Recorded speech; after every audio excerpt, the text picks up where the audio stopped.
Side 5. The Transmigration of Timothy Archer by Philip K. Dick.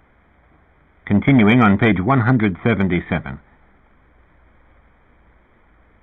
Barbiturates, I said. She took, well, they're not sure. She took them and timed herself.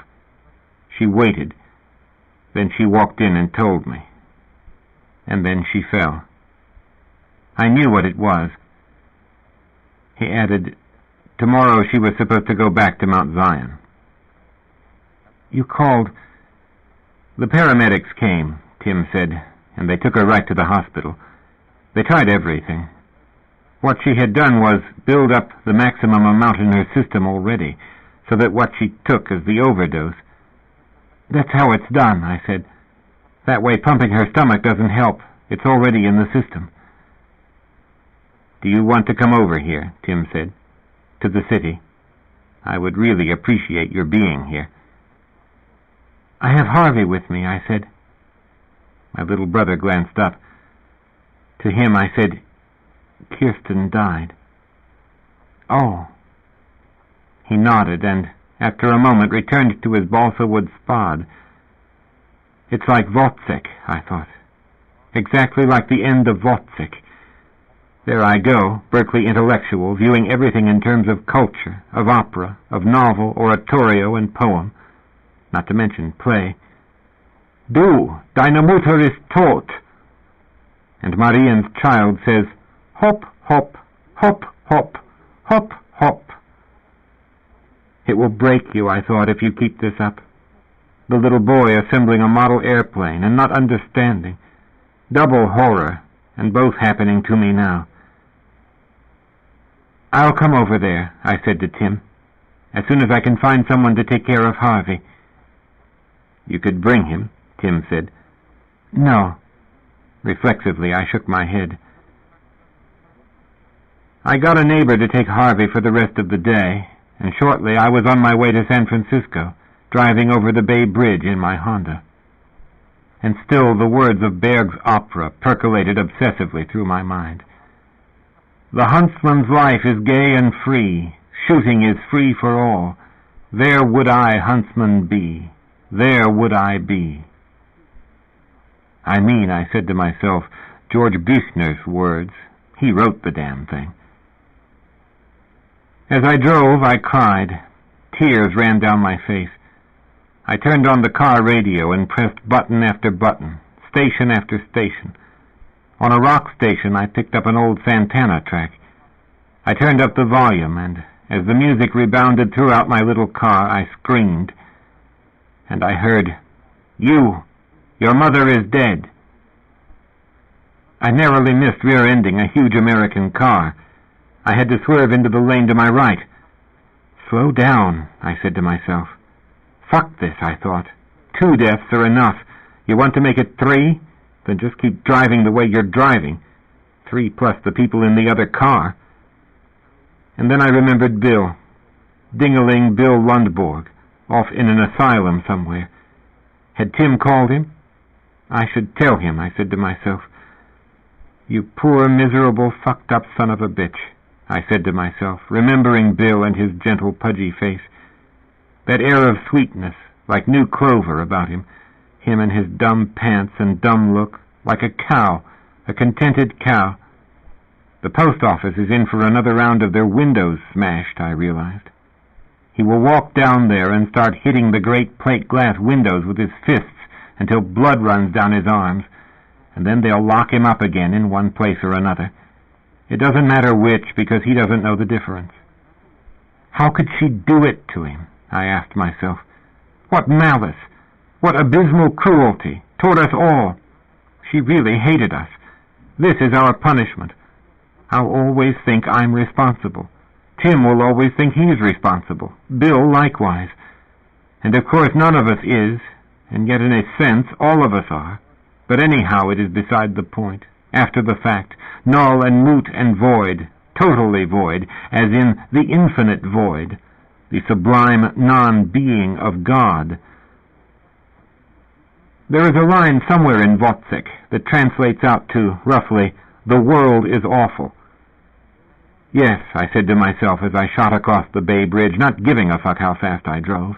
That sums it up. That is high art. The world is awful. That says it all. This is what we pay composers and painters and the great writers to do. Tell us this. From figuring this out, they earn a living. What masterful, incisive insight. What penetrating intelligence. A rat in a drain ditch could tell you the same thing were it able to talk. If rats could talk, I'd do anything they said. Black girl I knew. Not rats with her. It's rats for me. For her, she said it was spiders. Videla said, if spiders could talk. That time she got the runs while we were up in Tilden Park, and we had to drive her home. Neurotic lady. Married to a white guy. What was his name? Only in Berkeley. Videlicet. V-I-Z. A short form of Visigoths, the noble Goths. Visitation, as in visitation from the dead, from the next world. That old lady bears some real responsibility for this. If any one single person done did it, she done did it. But that's killing the Spartan runners. Now they have me doing it myself, after all the warnings. Warning, this lady is nuts. Get out of my way. May you all be fucked forever, all of you in your washed big cars. I thought, destructive war, thy limits know. Here, tyrant death, thy terrors end. To tyrants only I'm a foe, to virtue and her friends a friend. And then it says it again, here, tyrant death.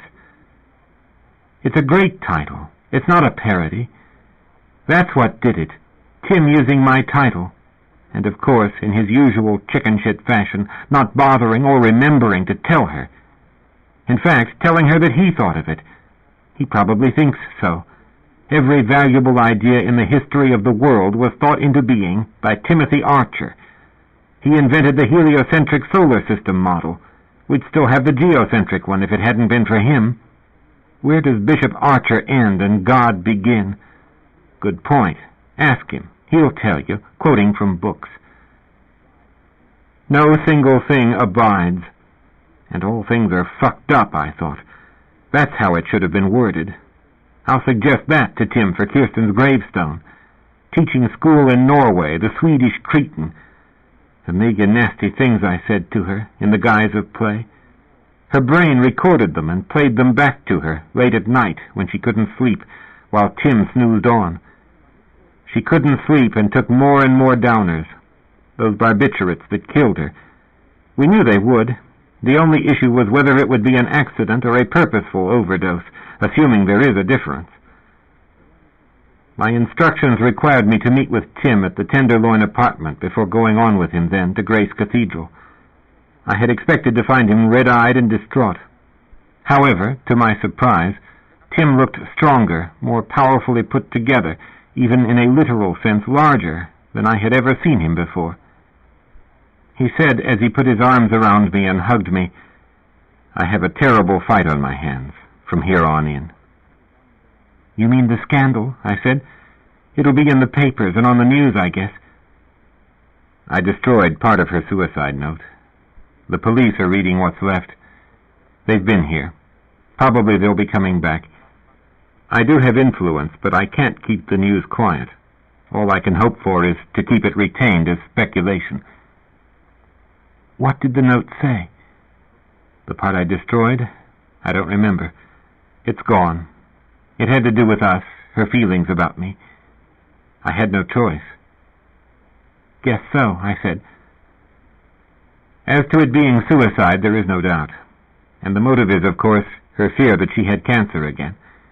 And they're aware that she was a barbiturate addict. Would you describe her that way? I said. An addict? Certainly. That's not disputed. How long have you known? Since I met her. Since I first saw her taking them. You knew. Yes, I said. I knew. Sit down and have some coffee, Tim said. He left the living room for the kitchen. Automatically, I seated myself on the familiar couch, wondering if any cigarettes could be found anywhere in the apartment. What do you take in your coffee? Tim stood at the kitchen doorway. I forget, I said. It doesn't matter. Would you rather have a drink? No. I shook my head. Do you realize, Tim said, that this proves Rachel Garrett right? I know, I said. Jeff wanted to warn her. Warn Kirsten. So it would seem. And I'm going to die next. I glanced up. That's what Jeff said, Tim said. Guess so, I said. It will be a terrible fight, but I will win. I am not going to follow them. Follow Jeff and Kirsten. His tone rang with harshness, with indignation. This is what Christ came to the world to save man from. This sort of determinism, this rule. The future can be changed. I hope so, I said. My hope is in Jesus Christ, Tim said. While you still have the light, believe in the light, and you will become sons of light. John 12:36. Do not let your hearts be troubled. Trust in God still, and trust in me.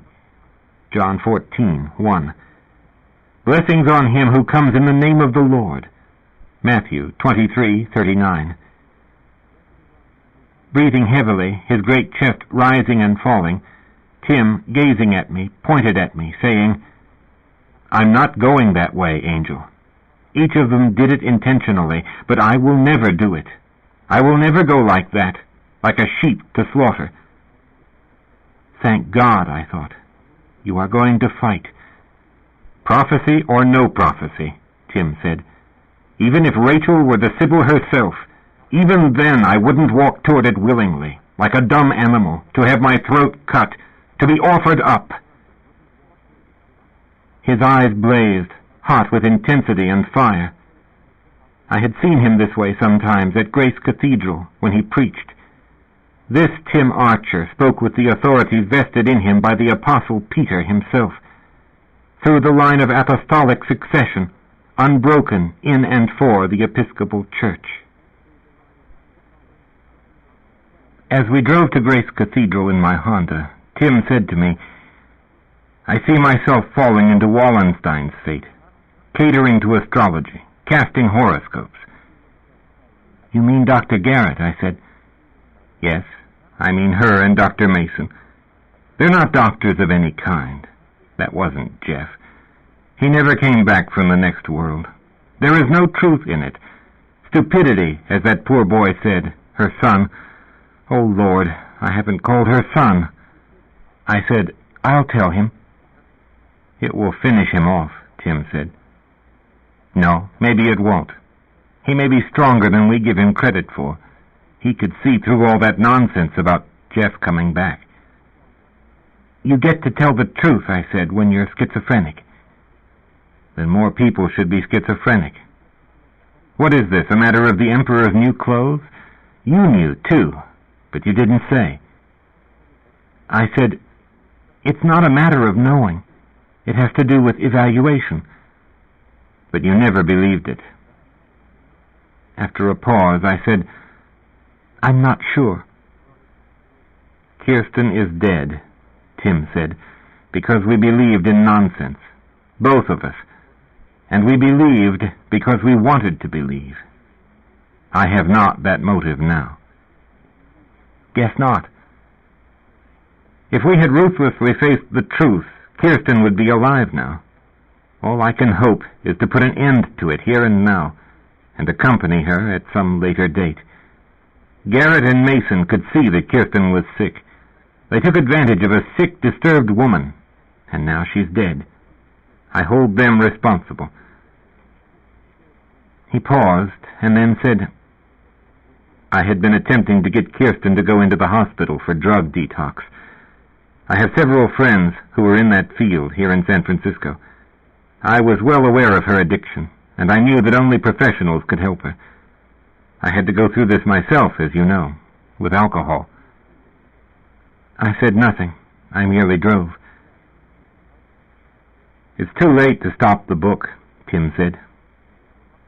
Couldn't you phone your editor and... The book is their property now. I said, "They're a totally reputable publishing house. They would listen to you if you instructed them to withdraw the book. They've sent out promotional pre-publication material. They've circulated bound galleys and Xerox copies of the manuscript. What I'll do," Tim pondered, "I'll write another book that tells about Kirsten's death and my reevaluation of the occult. That's the best avenue for me to pursue." "I think you should withdraw here, Tyrant Death." His mind, however, had been made up. He shook his head vigorously. "No, it should be allowed to come out as planned. I've had years of experience with these matters. You should face up to your own folly. My own, I am referring to, of course. And then after you've faced up to it, set about correcting it. My next book will be that correction." "How much was the advance?" Glancing swiftly at me, Tim said, "Not much, considering its sales potential. 10,000 on my signing the contract, then another 10,000 when I delivered the completed manuscript to them. And there will be a final 10,000 when the book is released." $30,000 is a lot of money. Half to himself, reflecting, Tim said, "I think I'll add a dedication to it. A dedication to Kirsten, in memoriam, and say a few things about my feeling for her." "You could dedicate it to both of them," I said, "both Jeff and Kirsten, and say, 'But for the grace of God.'" "Very appropriate," Tim said. "Add me and Bill," I said, "while you're at it. We're part of this movie." "Movie?" "A Berkeley expression. Only it's not a movie. It's the opera Wozzeck by Alban Berg. They all die except the little boy riding his wooden horse." "I'll have to phone in the dedication," Tim said. "The galleys are already back in New York, corrected." "She finished, then? Her job?" "Yes," he said vaguely. "Did she do it right? After all, she wasn't feeling too well." "I assume she did it correctly. I didn't look them over." "You're going to have a mass said for her, aren't you?" I said. "At Grace?" "Oh, yes. That's one of the reasons I think you should get KISS," I said. "It's a group, a very highly thought-of rock group. After all, you had been planning a rock mass anyhow." "Did she like KISS?" "Second only to Sha Na Na," I said. "Then we should get Sha Na Na," Tim said. We drove for a time in silence. "The Patti Smith group," I said suddenly. "Let me ask you," Tim said, "about several things regarding Kirsten." "I am here to answer any question," I said. "At the service, I want to read poems that she loved. Can you give me the names of a few?" He got from his coat pocket a notebook and gold pen. Holding them, he waited. "There is a very beautiful poem about a snake," I said, "by D.H. Lawrence. She loved it. Don't ask me to quote it. I can't quote it just now. I'm sorry." I shut my eyes, trying not to cry. 12. At the service, Bishop Timothy Archer read the D.H. Lawrence poem about the snake. He read it wonderfully, and I saw how moved the people were, although not many mourners had shown up. Not that many people knew Kirsten Lundborg. I kept seeking to locate her son Bill somewhere in the cathedral. When I had phoned him to tell him the news, he had showed little response. I think he foresaw it. At this time, the hospital and the House of Many Slammers held no power over him. Bill had earned his freedom to walk around or to paint cars or whatever he did. However, he currently amused himself in his earnest fashion. The cobwebs departed Bishop Archer's mind when Kirsten killed herself, so it would seem her death had served a useful purpose, although a purpose unequal to our loss. It amazes me, the sobering power of human death. It outweighs all words, all arguments. It is the ultimate force. It coerces your attention and your time, and it leaves you changed. How Tim could derive strength from death, the death of a person he loved, baffled me. I could not fathom it, but this was the sort of quality in him that made him good. Good at his job, good as a human being. The worse things got, the stronger he became. He did not like death, but he did not fear it. He comprehended it, once the cobwebs left. He had tried out the bullshit solution of seances and superstition, and that hadn't worked. It simply brought on more death. So now he shifted gears and tried out being rational. He had a profound motive. His own life had been placed on the line, like bait. Bait to tempt what the ancients called a sinister fate, meaning premature death, death before its time. The thinkers of antiquity did not regard death per se as evil, because death comes to all. What they correctly perceived as evil was premature death, death coming before the person could complete his work, lopped off, as it were, before ripe, a hard green little apple that death took and then tossed away as being of no interest, even to death. Bishop Archer had by no means completed his work, and by no means did he intend to be lopped off, severed from life. He now correctly perceived himself sliding by degrees into the fate that had overtaken Wallenstein. First the superstition and credulity, then run through with a halberd by an otherwise historically undistinguished English captain named Walter Devereux. Wallenstein had pleaded in vain for quarter. When the halberd is in the foe's hand, it is usually too late to plead for quarter. At that final instant, Wallenstein, roused from sleep, had probably also been roused from his mental stupor. I would guess that the swift realization came to him as the enemy soldiers broke into his bedroom that all the astrological charts and all the horoscopes in the world had been of no use to him, for he had not foreseen this, and was caught. The difference between Wallenstein and Tim, however, was great and crucial. First, Tim had the advantage of Wallenstein's example. Tim got to see where folly led great men. Second, Tim was fundamentally a realist, for all his double-domed, educated flow of twaddle. Tim had entered the world with a wary eye, a keen sense of what benefited him and what worked to his disadvantage. At the moment of Kirsten's death, he had cannily destroyed part of her suicide note. No fool he, and he had been able, amazingly, to conceal their relationship from the media and from the Episcopal Church itself. It all came out later, of course, but by then Tim was dead and probably did not care. How an essentially pragmatic, even it could be argued opportunistic man, could involve himself in so much self-defeating nonsense is of course amazing, but even the nonsense had a sort of utility in the larger economy of Tim's life. Tim did not wish to be bound by the formal strictures of his role. He did not really define himself as a bishop, any more than he had previously let himself be defined as an attorney. He was a man, and he thought of himself that way. Not a man in the sense of male person, but man in the sense of human being who lived in many areas and spread out into a variety of vectors. In his college days he had learned much from his study of the Renaissance. Once he had told me that in no way had the Renaissance overthrown or abolished the medieval world. The Renaissance had fulfilled it, whatever T.S. Eliot might imagine to the contrary. Take, for example, Tim had said to me, Dante's Commedia. Clearly, in terms of brute dative composition, the Commedia emanated from the Middle Ages. It summed up the medieval world view, absolutely, its greatest crown. And yet, although many critics will not agree, the Commedia has a vast span of vision that in no way can be bipolarized to, say, the view of Michelangelo, who in fact drew heavily on the Commedia for his Sistine Chapel ceiling. Tim saw Christianity reaching its climax in the Renaissance. He did not view that moment in history as the ancient world revived and overpowering the Middle Ages, the Christian ages. The Renaissance was not the triumph of the old pagan world over faith, but rather the final and fullest flowering of faith, specifically the Christian faith.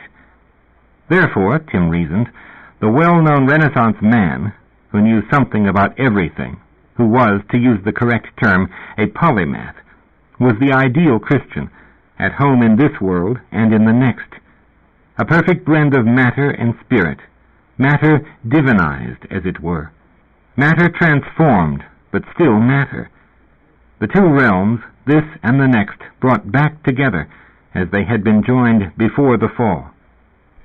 This ideal Tim intended to capture for himself, to make it his own. The complete person, he reasoned, does not lock himself into his job, no matter how exalted that job. A cobbler who views himself only as one who repairs shoes is circumscribing himself viciously. A bishop, by the same reasoning, must therefore enter regions occupied by the whole man. One of these regions consisted of that of sexuality. Although the general opinion ran contrary to this, Tim did not care, nor did he yield. He knew what was apt for the Renaissance man, and he knew that he himself constituted that man in all his authenticity. That this trying out of every possible idea to see if it would fit finally destroyed Tim Archer can't be disputed. He tried out too many ideas, picked them up, examined them, used them for a while, and then discarded them. Some of the ideas, however, as if possessing a life of their own, came back around the far side of the barn and got him. That is history. That is an historical fact. Tim is dead. The ideas did not work. They got him off the ground and then betrayed him and attacked him. They dumped him, in a sense, before he could dump them. One thing, however, could not be obscured. Tim Archer could tell when he was locked in a life-and-death struggle, and upon perceiving this, he assumed the posture of grim defense. He did not, just as he had said to me the day Kirsten died, surrender. Fate, to get Tim Archer, would have to run him through. Tim would never run himself through. He would not collude with retributive fate once he spotted it and what it was up to. He had done that now, discerned retributive fate seeking him. He neither fled nor cooperated. He stood and fought, and in that stance died. But he died hard, which is to say, he died hitting back. Fate had to murder him. And while fate figured out how to accomplish this, Tim's quick brain was totally engaged in sidestepping through every mental gymnastic move possible, that which perhaps held in it the force of the inevitable. This is probably what we mean by the term fate. Were it not inevitable, we would not employ that term. We would instead speak of bad luck. We would talk about accidents. With fate, there is no accident. There is intent. And there is relentless intent, closing in from all directions at once, as if the person's very universe is shrinking. Finally, it holds nothing but him and his sinister destiny. He is programmed against his will to succumb, and in his efforts to thrash himself free, he succumbs even faster from fatigue and despair. Fate wins, then, no matter what. A lot of this Tim himself told me. He had studied up on the topic as part of his Christian education. The ancient world had seen the coming into existence of the Greco-Roman mystery religions, which were dedicated to overcoming fate by patching the worshipper into a god beyond the planetary spheres, a god capable of short-circuiting the astral influences, as it had been called in those days. We ourselves now speak of the DNA death strip, and the psychological script learned from, modeled on, other previous people, friends and parents. It is the same thing. It is determinism, killing you no matter what you do. Some power outside of you must enter and alter the situation. You cannot do it for yourself, for the programming causes you to perform the act that will destroy you. The act is performed with the idea that it will save you, whereas, in point of fact, it delivers you over to the very doom you wish to evade. Tim knew all this. It didn't help him, but he did his best. He tried. Practical men do not do what Jeff did and Kirsten did. Practical men fight that drift because it is a romantic drift, a weakness. It is learned passivity. It is learned giving up. Tim could ignore his son's death as unique, reasoning that no contagion was involved. But when Kirsten went the same way, Tim had to change his mind, return to Jeff's death, and reappraise it. He saw in it now the origins of later disaster, and he saw that disaster shaping up for himself. This caused him immediately to jettison all the claptrap notions that he had picked up, beginning with Jeff's death, all the weird and shabby ideas associated with the occult, to borrow Menotti's apt phrase. Tim suddenly realized that he had seated himself at the table in Madame Flora's parlor for the purpose of contacting the spirits, for the purpose, really, of delivering himself over to folly. He now did what characterized him throughout his life. He abandoned that route and sought another. He dumped that malicious cargo and reached around for something more stable, more durable and sound, to replace it. If the ship is to be saved, cargo must sometimes be flung overboard. When something is jettisoned, it is dumped calculatedly, heaved away, to float off, leaving the ship intact. This moment only comes when the ship is in trouble, as Tim now was.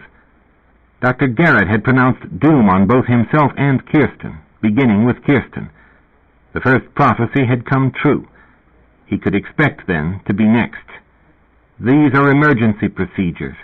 They are employed by the desperate and the smart. Tim was both, and out of necessity.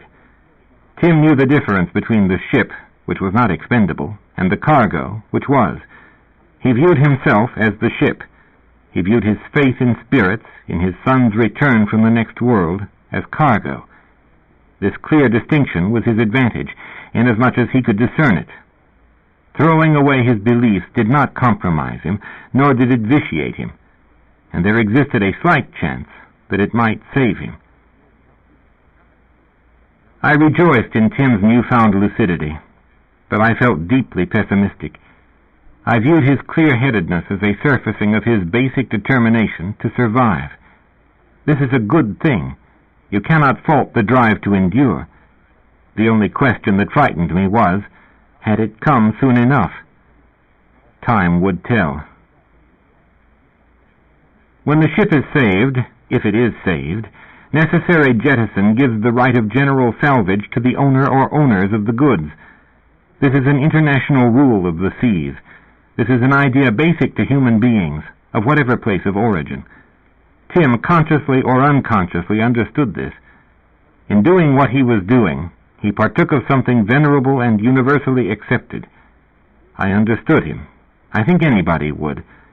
This was not the time to whine over lost battles involving the issue of whether or not his son had returned from the next world. This was the time for Tim to fight for his life. He did so, and he did the very best he could. I watched, and where possible I helped. It failed in the end, but not for want of effort, not for a failure of trying, a decline of nerve. This is not expedience. This is rousing oneself to a final defense. To view Tim in his final days as a cheap man devoted to animal survival at all costs, abandoning all moral conviction, is to misunderstand totally. When your life is at stake, you act in certain ways if you are smart, and Tim acted in those ways. He dumped everything that could be dumped, should have been dumped. He bared his dog tooth and offered to bite, and that is what a man does in the sense of man the creature who is determined to survive, and to hell with the cargo. Upon Kirsten's death, Tim stood in danger of imminent death himself, and he understood it. And for you to understand him in that final period, you must take his realization into consideration, and you must also understand that his perception, his realization, was correct. He was, as the therapists put it, in touch with the reality situation, as if there is some kind of distinction between situation and reality situation. He desired to live. So do I. Presumably, so do you. Then you should be able to figure out what Bishop Archer had in mind during the period following Kirsten's death and preceding his own. The first a given, the second an ominous but dubitable possibility. Not a reality, not then, at least, although from our standpoint now, as hindsight, we can comprehend it as inevitable. But this is the famous nature of hindsight. To it, everything is inevitable, since everything has already happened. Even if Tim regarded his own death as inevitable, willed by prophecy, willed by the Sibyl, or by Apollo speaking through the Sibyl as a mouthpiece. He was determined to confront that fate and put up the best fight he could manage. I think that is quite remarkable and to be lauded. That he jettisoned a whole lot of claptrap that he once believed in and preached is of no importance. Should he have hugged all that crap and died in a curled-up abreactive posture, his eyes shut, his dog tooth not bared? I am of firm conviction in this. I saw it. I fathomed it. I saw the cargo go. I saw it heaved overboard the instant Dr. Garrett's first prophecy came true. And I said, thank God. I think, though, he should have withdrawn that goddamn book from publication, that Here, Tyrant Death, as I had titled it. But he did have $30,000 riding on it, and perhaps this determination to let it get into print was simply further evidence of his practicality. I don't know. Some aspects of Tim Archer remain a mystery to me, even to this day. It simply was not Tim's style to abort a mistake before it happened. He let it happen, and then, as he put it, he filed a correction in the form of an amendment. Except insofar as his physical survival was involved. There he calculated activity in advance. There he looked ahead. The man who had run through his own life, outpacing himself, outdistancing himself as if urged on by the amphetamines he daily swallowed, that man now all at once ceased to run, turned instead, gazed at fate, and said, as Luther is supposed to have said, but did not, "Here I stand, I can do naught otherwise. Hier stehe ich kann nicht anders." The German ontologist Martin Heidegger has a term for that, the transmutation of inauthentic being to true being, or Sein. I studied that at Cal. I didn't think I would ever see it happen, but it did, and I did. And I found it beautiful, but very sad, because it failed. Within my mind, I conceived of the spirit of my dead husband penetrating my thoughts and being highly amused. Jeff would have pointed out to me that I viewed the bishop as a cargo ship, a freighter bearing its dog tooth, a mixed metaphor which would have kept Jeff in a state of rapture for days. I would never have heard the end of it. My mind had begun to go due to Kirsten's suicide. At work, comparing the content of shipments to the listings on the invoices, I barely noticed what I did. I had withdrawn. My fellow workers and my boss pointed this out to me. And I ate little. I spent my lunch hour reading Delmore Schwartz, who, I am told, died with his head in a sack of garbage that he had been carrying downstairs when he suffered his fatal heart attack. A great way for a poet to go. The problem with introspection is that it has no end. Like Bottom's dream in A Midsummer Night's Dream, it has no bottom. From my years at Cal in the English department, I had learned to make up metaphors, play around with them, mix them, serve them up. I am a metaphor junkie, overeducated and smart. I think too much, read too much, worry about those I love too much. Those I loved had begun to die. Not many remained here. Most had gone. They are all gone into the world of light, and I alone sit lingering here. Their very memory is far and bright, and my sad thoughts doth clear. As Henry Vaughan wrote in 1655. The poem ends, "Either disperse these mists which blot and fill my perspective still as they pass, or else remove me hence unto that hill, where I shall need no glass." By glass, Vaughan means a telescope. I looked it up. The 17th century minor metaphysical poets constituted my specialty during my school years. Now, after Kirsten's death, I turned back to them, because my thoughts had turned, like theirs, to the next world. My husband had gone there. My best friend had gone there. I expected Tim to go there soon, and thus he did. Unfortunately, I began now to see less of Tim. This, for me, acted as the worst strike of all. I really loved him, but now the ties had been severed. They got severed from his end. He resigned as Bishop of the Diocese of California, and moved down to Santa Barbara and the think tank there. His book, which in my eternal opinion should have been suppressed, had come out to indict him as a fool. This combined with the scandal about Kirsten. The media, despite Tim's tampering with evidence, had caught on to their secret relationship. Tim's career with the Episcopal Church ended suddenly. He packed up and left San Francisco, surfacing in, as he had put it, the private sector. There he could relax and be happy. There he could live his life without the repressive strictures of Christian canon law and morality. I missed him. A third element had blended in to terminate his relationship with the Episcopal Church, and that, of course, consisted of the goddamn Zadokite documents, which Tim simply could not leave alone. No longer involved with Kirsten, she being dead, and no longer involved with the occult, since he recognized that for what it was, he now concentrated all his credulity on the writings of that ancient Hebrew sect, declaring as he did in speeches and in interviews and articles that here indeed lay the true origins of the teachings of Jesus. Tim could not leave trouble behind him. He and trouble were destined to join company. I kept abreast of developments concerning Tim by reading magazines and newspapers. My contact came second-hand. I no longer had direct personal knowledge of him. For me, this constituted tragedy, more perhaps than losing Jeff and Kirsten, although I never told anyone that, even my therapists. I lost track, too, of Bill Lundborg. He drifted out of my life and into a mental hospital, and that was that. I tried to track him down, but failing, gave up. I was either batting 0 or 1,000, whichever way you want to compute it. Whichever way you want to compute it, the results came out to this.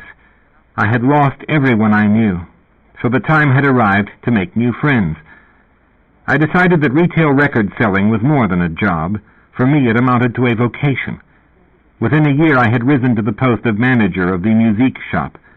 I had unlimited powers to buy. The owners put no ceiling on me, none at all. My judgment alone determined what I ordered or did not order, and all the salesmen, the representatives of the various labels, knew it. That earned me a lot of free lunches and some interesting dates. I started coming out of my shell, seeing people more. I wound up with a boyfriend, if you can abide such an old-fashioned term. It would never be employed in Berkeley. Lover, I guess, is the word I want. I let Hampton move into my house with me, the house Jeff and I had bought, and began what I hoped was a fresh, new life in terms of my involvements. Tim's book, Here Tyrant Death, did not sell as well as had been expected. I saw remaindered copies at the different bookstores near Sather Gate. It had cost too much and rambled on too long. He would have done better to shorten it, insofar as he had written it. Most of it, when I finally got around to reading it, struck me as Kirsten's work. At least she had done the final draft, no doubt based on Tim's bang-bang dictation. That was what she had told me, and probably it was the case. He never followed it up with an amending sequel, as he had promised me. One Sunday morning, as I sat with Hampton in our living room, smoking a joint of the new seedless grass and watching the kids' cartoons on TV, I got a phone call, unexpectedly, from Tim. "Hi, Angel," he said in that hearty, warm voice of his. "I hope this isn't a bad time to call you." "It's fine," I managed to say, wondering if I really heard Tim's voice or if, due to the grass, I was hallucinating it. "How are you? I've been—" "The reason I'm calling," Tim interrupted, as if I had not been speaking, as if he did not hear me, "is that I'll be in Berkeley next week. I'm attending a conference at the Claremont Hotel, and I'd like to get together with you." "Great," I said, immensely pleased. "Can we get together for dinner? You know the restaurants in Berkeley better than I do. I'll let you pick whichever one you like." He chuckled. "It'll be wonderful to see you again, like old times."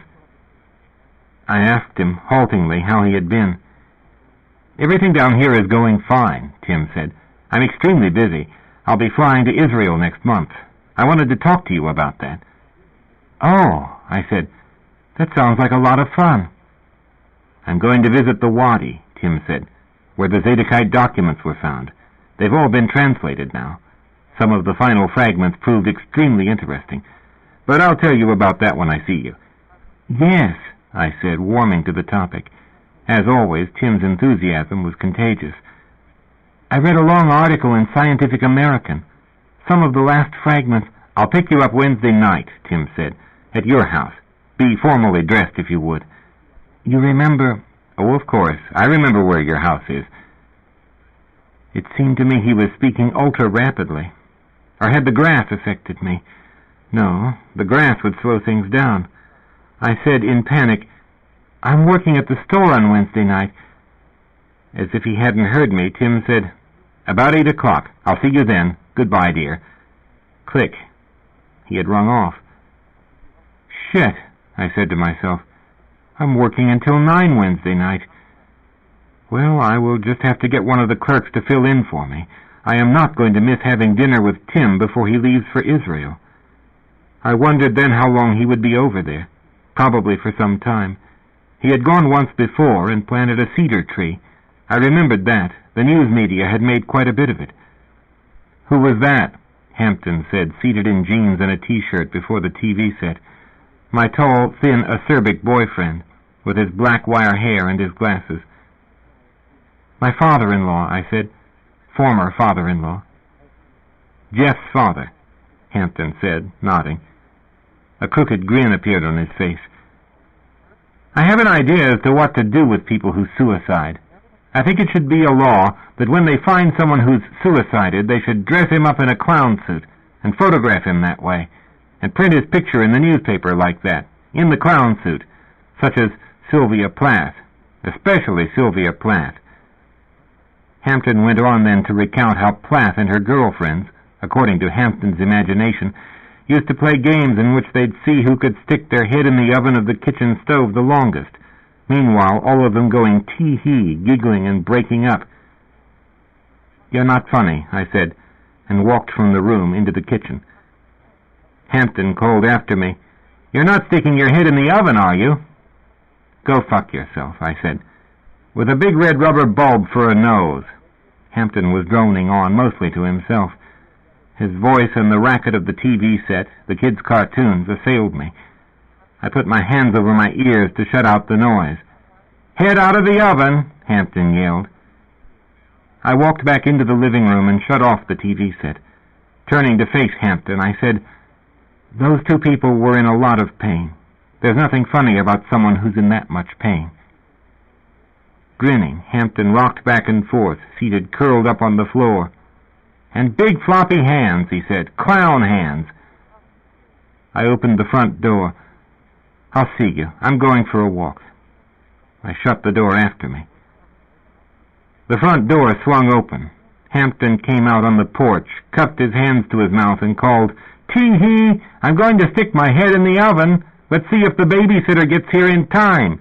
Do you think she'll get here in time? Anybody want to make a bet? I did not look back. I kept on going. As I walked along, I thought about Tim, and I thought about Israel and what it must be like there. The hot climate, the desert and the rock, the kibbutzim, tilling the soil, the ancient soil that had been worked for thousands of years, farmed by Jews long before the time of Christ.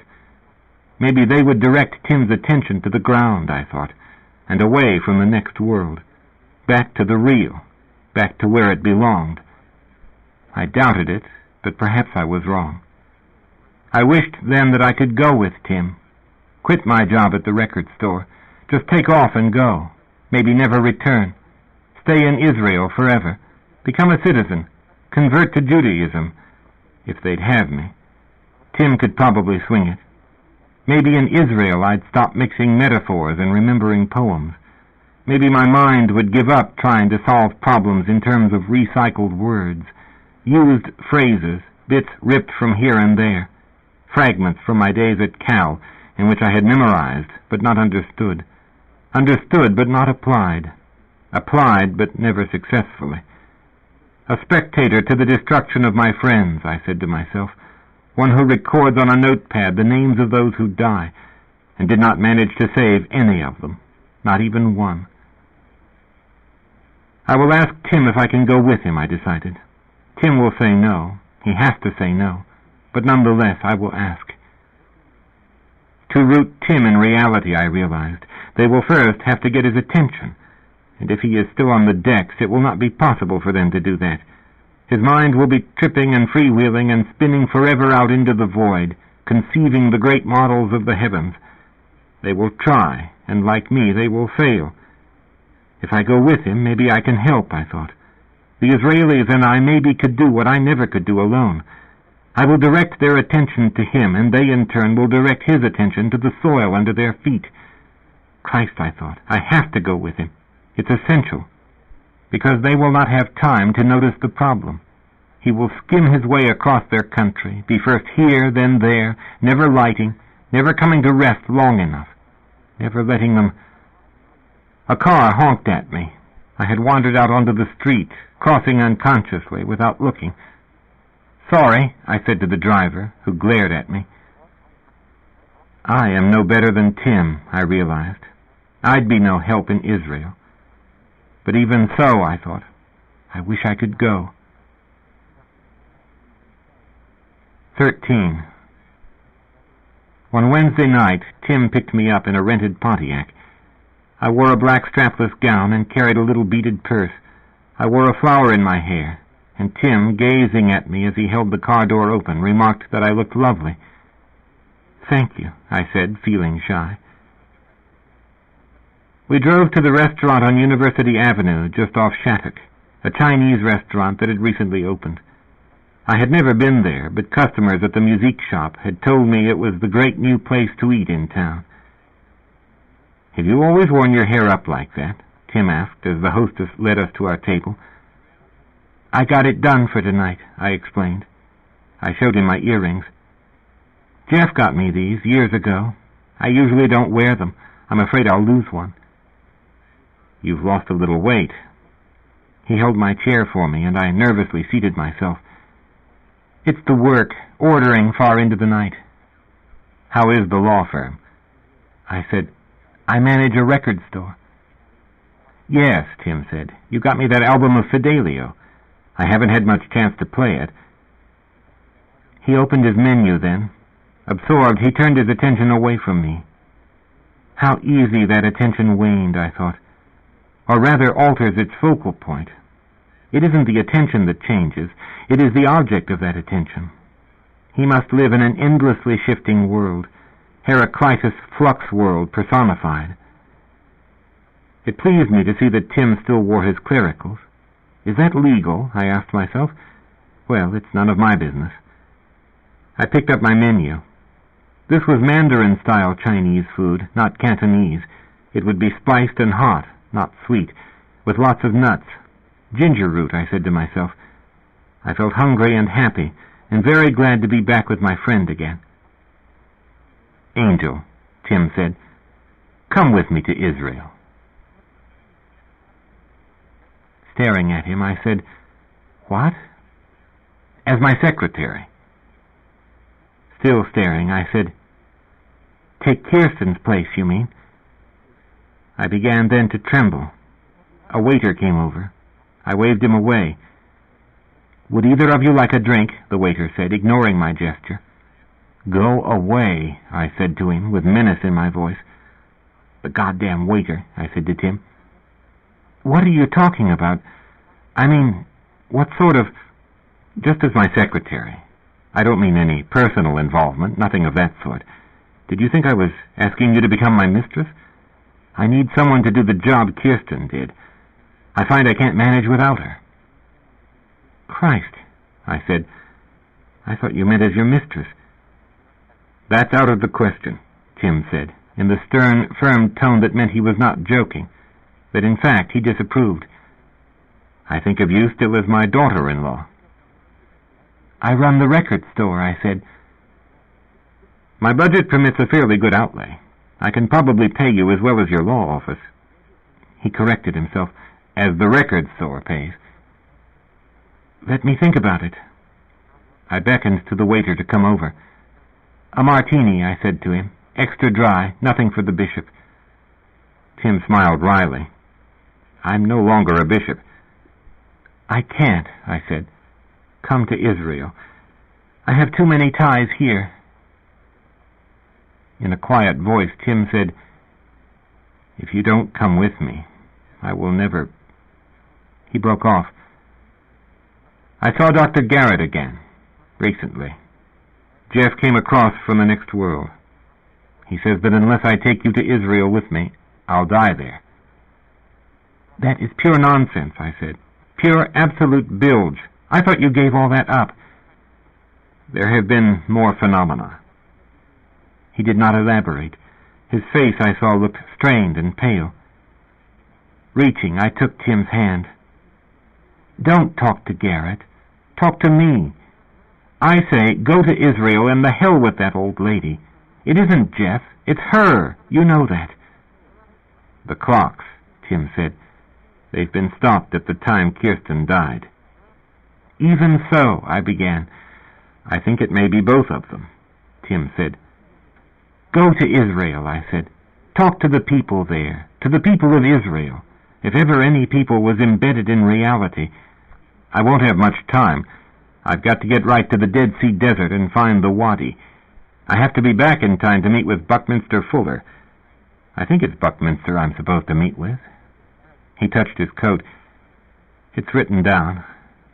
His voice trailed off. "It was my impression that Buckminster Fuller is dead," I said. "No, I'm sure you're wrong." He gazed at me. I gazed back. And then, by degrees, we both began to laugh. "See?" I said, still holding the bishop's hand in mine. "I wouldn't be any help to you." "They say you would," Tim said. "Jeff and Kirsten." "Tim," I said, "think of Wallenstein." "I have a choice," Tim said, in a low but clear voice, a voice of brisk authority, "between believing the impossible and the stupid, on the one hand, and—" He ceased speaking. "And not believing," I said. "Wallenstein was murdered," Tim said. "No one will murder you." "I am afraid," Tim said. "Tim," I said, "the worst thing is the occult crap. I know, believe me. That's what killed Kirsten. You realized that when she died, remember? You can't go back to that stuff. You will lose all the ground—" "Better a live dog," Tim grated, "than a dead lion. By that I mean better to believe in nonsense than to be realistic and skeptical and scientific and rational and die in Israel." "Then simply don't go." "What I need to know is there at the Wadi. What I need to find, the Anohi angel, the mushroom. It's there somewhere, and that mushroom is Christ, the real Christ, whom Jesus spoke for. Jesus was the messenger of the Anohi, which is the true holy power, the true source. I want to see it. I want to find it. It grows in the caves. I know it does." I said, "It once did. It is there now. Christ is there now. Christ has the power to break the hold of fate. The only way I'm going to survive is if someone breaks the hold of fate and releases me. Otherwise, I will follow Jeff and Kirsten. That's what Christ does. He unseats the ancient planetary powers. Paul mentions that in his captivity letters. Christ rises from sphere to sphere." Again his voice trailed off, bleakly. "You're talking about magic." "I'm talking about God." "God is everywhere." "God is at the Wadi, the Perugia, the divine presence. It was there for the Zadokites. It is there now. The power of faith is in essence the power of world, and only God, expressed as Christ, can birth the power of world. It's inscribed in the book of the spinners that I will die, except that Christ's blood and body save me." He explained, "The Zadokite documents speak of a book in which the future of every human is written from before creation, the book of the spinners. It's something like Torah. The spinners are fate personified, like the Norns in Germanic mythology. They weave men's fortunes. Christ alone, acting for God here on earth, seizes the book of the spinners, reads it, carries the information to the person, informs him of his fate, and then, through his absolute wisdom, Christ instructs the person on the way his fate can be avoided, the road out. He was silent then. We'd better order. There are people waiting. I said, Prometheus stealing fire for man, the secret of fire. Christ seizing the book of the spinners, reading it, and then carrying the information to man to save him. Yes. Tim nodded. It's roughly the same myth, except that this is no myth. Christ really exists, as a spirit, there, at the Wadi. I can't go with you, I said, and I'm sorry. You'll have to go by yourself, and then you'll see that Dr. Garrett is pandering to your fears the way she pandered to and viciously exploited Kirsten's fears. You could drive me. There are drivers there in Israel who know the desert. I don't know anything about the Dead Sea Desert. You have an excellent sense of direction. I get lost. I am lost. I'm lost now. I wish I could go with you, but I have my job and my life and my friends. I don't want to leave Berkeley. It's my home. I'm sorry, but that's God's truth. Berkeley is where I've always lived. I'm just not ready to leave it at this time. Maybe later. My martini came. I drank it down all at once in a spasmodic gulp that left me panting. Tim said, The Anochi is the pure consciousness of God. It is, therefore, Hagia Sophia, God's wisdom. Only that wisdom, which is absolute, can read the book of the spinners. It can't change what is written, but it can discern a way to outwit the book. The writing is fixed. It will never change. He seemed defeated now. He had begun to give up. I need that wisdom, Angel. Nothing less will do. You are like Satan, I said, and then realized that the gin had hit me in a rush. I had not meant to say that. No, Tim said, and then he nodded. Yes, I am. You're right. I'm sorry I said that, I said. I don't want to be killed off like an animal. If the writing can be read, then an answer can be figured out. Christ has the power to figure it out. Hagia Sophia. Christ. They're homologized from the Old Testament hypostasis to the New. But I could see he had given up. He could not budge me, and he knew it. Why not, Angel? He said. Why won't you come? Because, I said, I don't want to die there in the Dead Sea Desert. All right. I'll go alone. Someone should survive all this, I said. Tim nodded. I would want you to survive, Angel. So stay here. I apologize for... Just forgive me, I said. He smiled wanly. You could ride on a camel. They smell bad, I said, or so I've heard. If I find the Anochi, I will have access to God's wisdom. After it has been absent from the world for over 2,000 years, that is what the Zadokite documents speak of, that wisdom that we once had opened to us. Think what it would mean. The waiter approached our table and asked us if we were ready to order. I said I was. Tim glanced about him in confusion, as if just now aware of his surroundings. It made my heart ache to see his bewilderment, but I had made up my mind. My life, as it was constituted, meant too much for me. Most of all, I feared involvement with this man. It had cost Kirsten her life, and, in a subtle way, my husband's. I wanted that all behind me. I had started over. I no longer looked back. Wanly, without enthusiasm, Tim told the waiter what to bring him. He seemed oblivious of me now, as if I had faded into the surroundings. I turned to my own menu and saw there what I wanted. What I wanted was immediate, fixed, real, tangible. It lay in this world, and it could be touched and grasped. It had to do with my house and my job, and it had to do with banishing ideas finally from my mind. Ideas about other ideas, an infinite regress of them, spiraling off forever.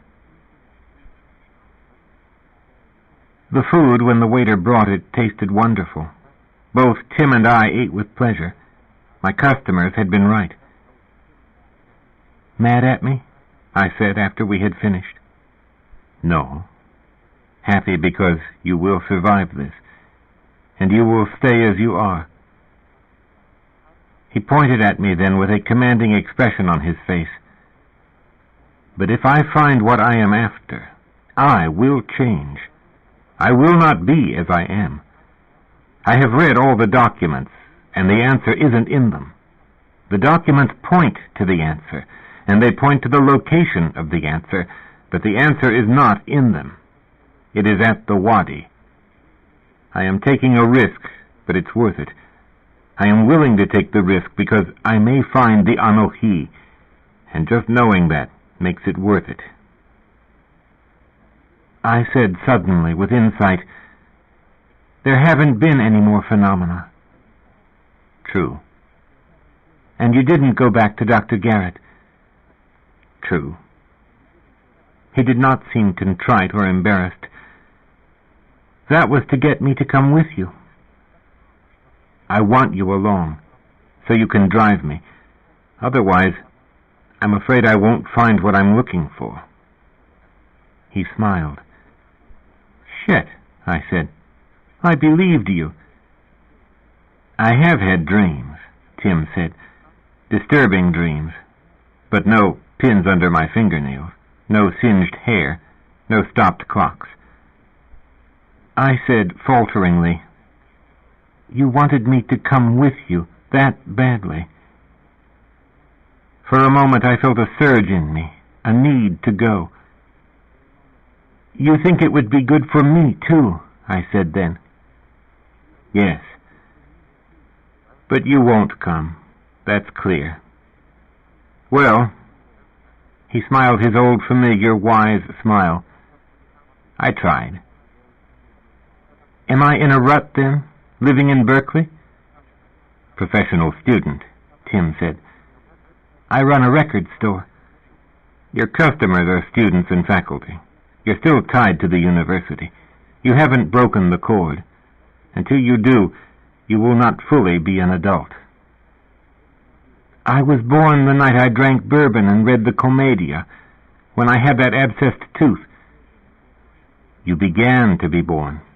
You knew about birth, but until you come to Israel, that is where you will be born, there in the Dead Sea Desert.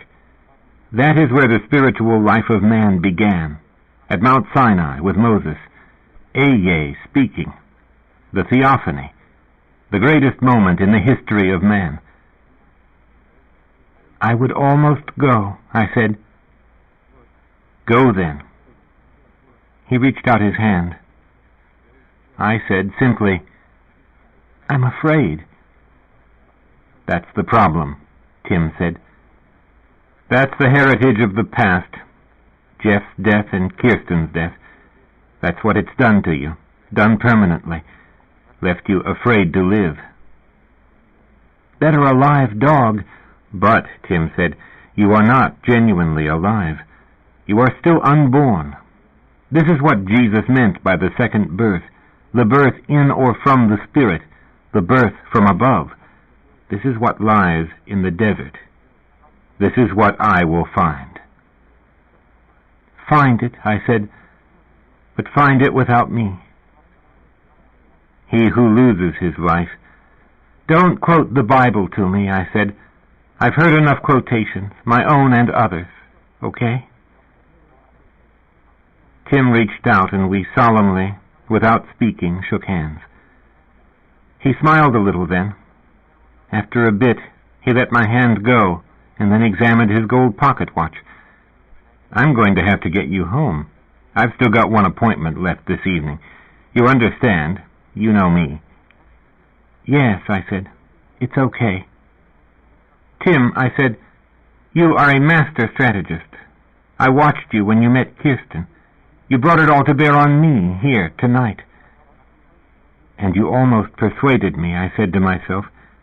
In a few more minutes, I would have given in if you had kept up just a little longer. I am in the business of saving souls, Tim said enigmatically. I could not tell if he spoke in irony or if he meant it. I simply could not tell. Your soul is worth saving, he said. Then, as he rose to his feet, I'm sorry to rush you, but we do have to go. You always were in a hurry, I said to myself as I also got up. It was a wonderful dinner, I said. Was it? I didn't notice. I'm preoccupied, apparently. I have so many things to finish before I fly to Israel, now that I don't have Kirsten to arrange everything for me. She did such a good job. You'll find someone, I said. Tim said, I thought I found you, the fisherman, tonight. I fished for you and didn't get you. Some other time, maybe. No, Tim said. There will be no other time. He did not amplify. He did not have to. I knew that it was so, for one reason or another. I sensed it. Tim was right. When Timothy Archer flew to Israel, the NBC network news mentioned it briefly, as they would mention a flight of birds, a migration too regular to be important, and yet something the viewers should be told about. By way, it would seem of a reminder that Episcopal Bishop Timothy Archer still existed, and was still busy and active in the affairs of the world. And then we, the American public, heard nothing for a week or so. I got a card from him, but the card arrived after the big news coverage, the late-breaking sensational story of Bishop Archer's abandoned Datsun found, its rear end up off the little rutted winding road, up on a jutting rock, the gas station map still on the right-hand front seat where he had left it. The government of Israel did everything possible, and did it swiftly. They had troops and... They employed everything they had, but the news people knew that Tim Archer had died in the Dead Sea Desert, because you cannot live out there, crawling up cliffs and down into ravines. You cannot survive, and they did eventually find his body, and it looked as if, one of the reporters on the scene said, as if he knelt praying. But in fact, Tim had fallen a long way down a cliffside, and I drove, as usual, to the record store, and opened it up for business, and put money in the register, and this time I did not cry. Why hadn't he taken a professional driver, the news people asked. Why had he ventured out on the desert alone with a gas station map and 2 bottles of soda pop? I knew the answer. Because he was in a hurry. Undoubtedly getting hold of a professional driver took, in his view, too much time. He could not wait around. As with me in the Chinese restaurant that night, Tim had to get moving. He could not stay in one place. He was a busy man, and he rushed on. He rushed out into the desert in that little 4-cylinder car that isn't even safe on California freeways, as Bill Lundborg had pointed out. Those subcompact cars are dangerous. I loved him the most of all of them. I knew it when I heard the news, knew it in a different way than I had known it before.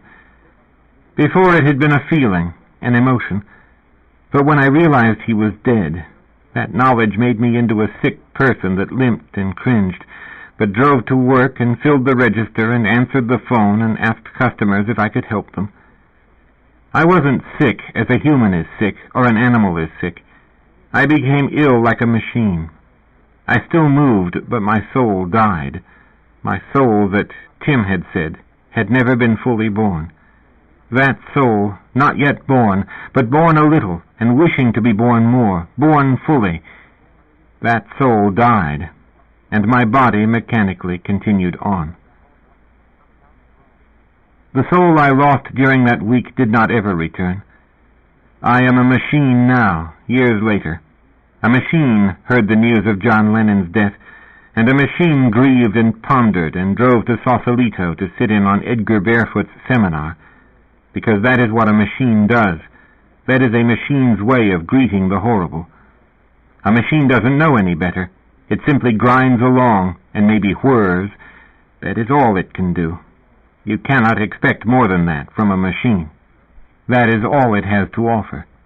That is why we speak of it as a machine.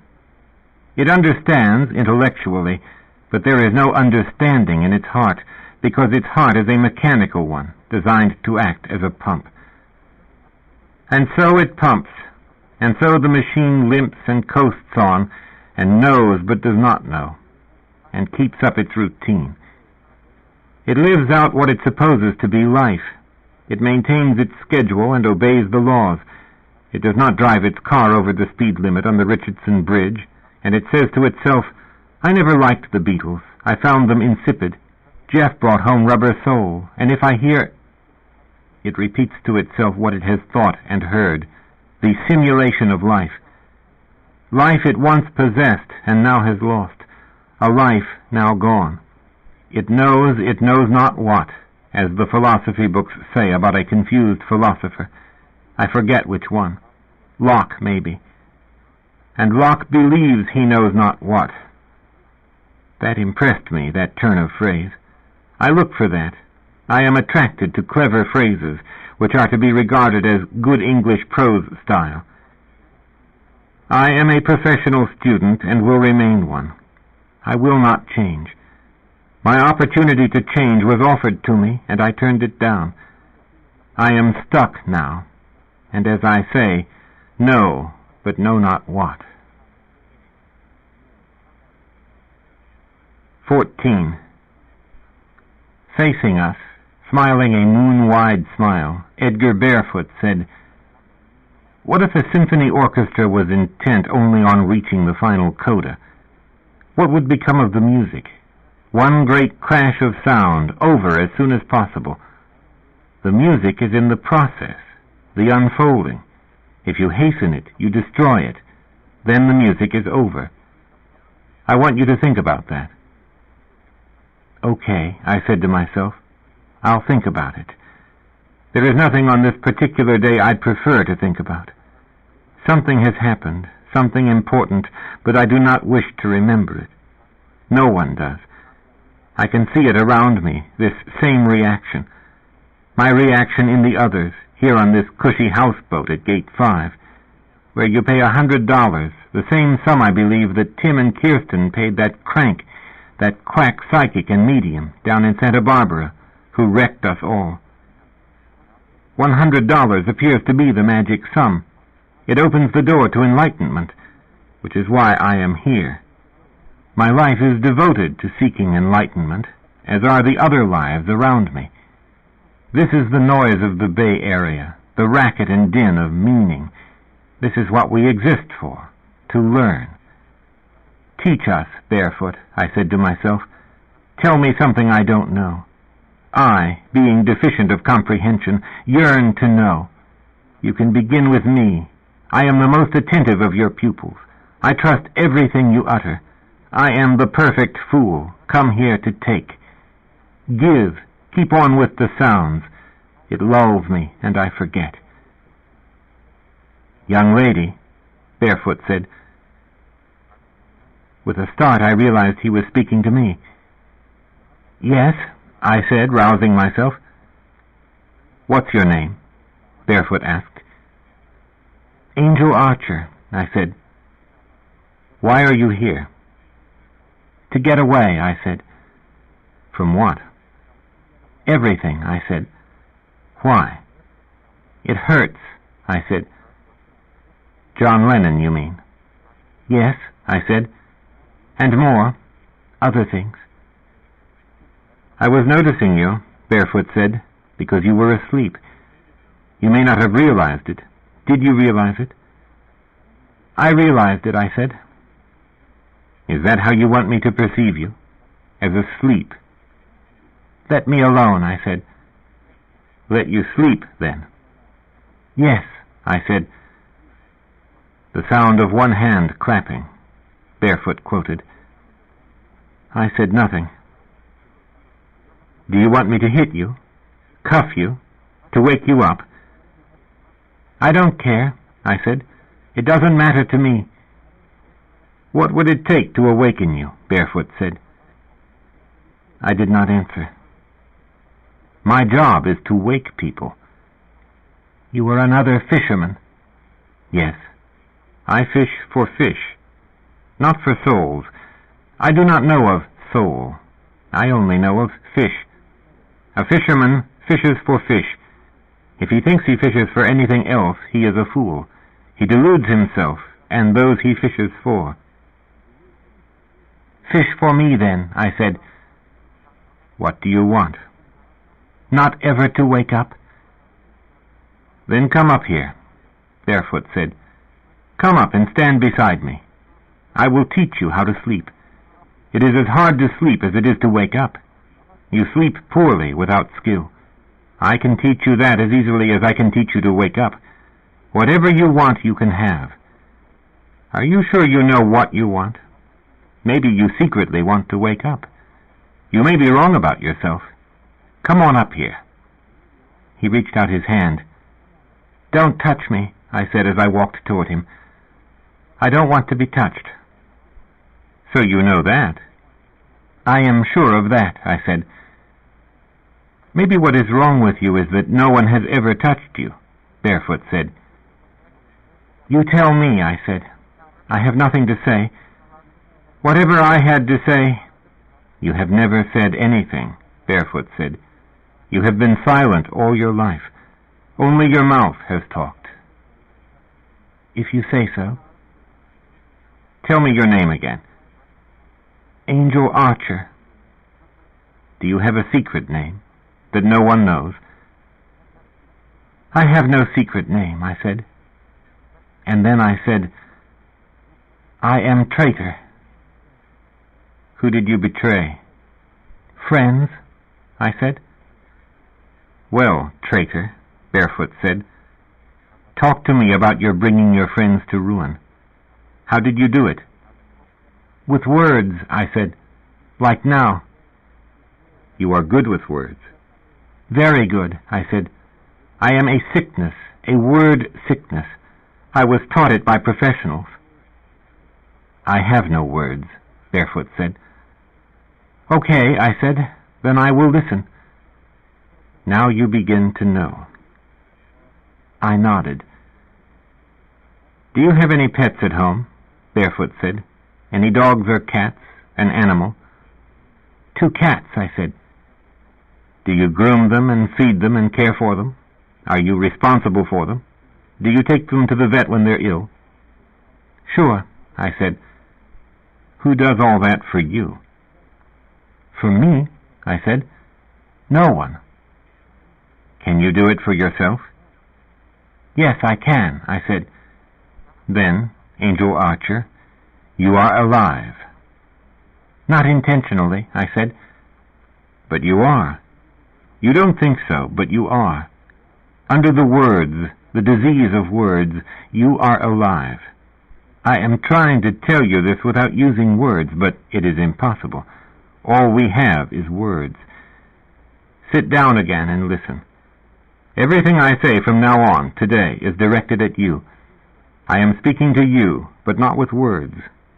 Does that make any sense to you? No, I said. Then just sit down, Barefoot said. I reseated myself. Angel Archer, Barefoot said, you are wrong about yourself. You are not sick. You are starved. What is killing you is hunger. Words have nothing to do with it. You have been starved all your life. Spiritual things will not help. You don't need them. There are too many spiritual things in the world, far too many. You are a fool, Angel Archer, but not a good kind of fool. I said nothing. You need real meat, Barefoot said, and real drink, not spiritual meat and drink. I offer you real food for your body so it will grow. You are a starving person who has come here to be fed, but without knowing it. You have no idea why you came here today. It is my job to tell you. When people come here to listen to me speak, I offer them a sandwich. The foolish ones listen to my words. The wise ones eat the sandwich. This is not an absurdity that I tell you. It is the truth. This is something none of you has imagined, but I give you real food, and that food is a sandwich. The words, the talking, is only wind, is nothing. I charge you $100, but you learn something priceless. When your dog or cat is hungry, do you talk to him? No. You give him food. I give you food, but you do not know it. You have everything backward because the university has taught you that. It has taught you wrong. It has lied to you. And now you tell yourselves lies. You have learned how to do it, and you do it very well. Take the sandwich and eat. Forget about the words. The only purpose in the words was to lure you here. Strange, I thought. He means it. Some of my unhappiness began then to ebb away. I felt a peacefulness come over me, a loss of suffering. Someone from behind me leaned forward and touched me on the shoulder. "Hi, Angel." I turned around to see who it was. A pudgy-faced youth, blonde-haired, smiling at me, his eyes guileless. Bill Lundborg, wearing a turtleneck sweater and gray slacks, and, I saw to my surprise, hush-puppies. "Remember me?" he said softly. "I'm sorry I didn't answer any of your letters. I've been wondering how you've been doing." "Fine," I said. "Just fine. I guess we better be quiet." He leaned back and folded his arms, intent on what Edgar Barefoot was saying. End of Side 5. To continue, turn the cassette over.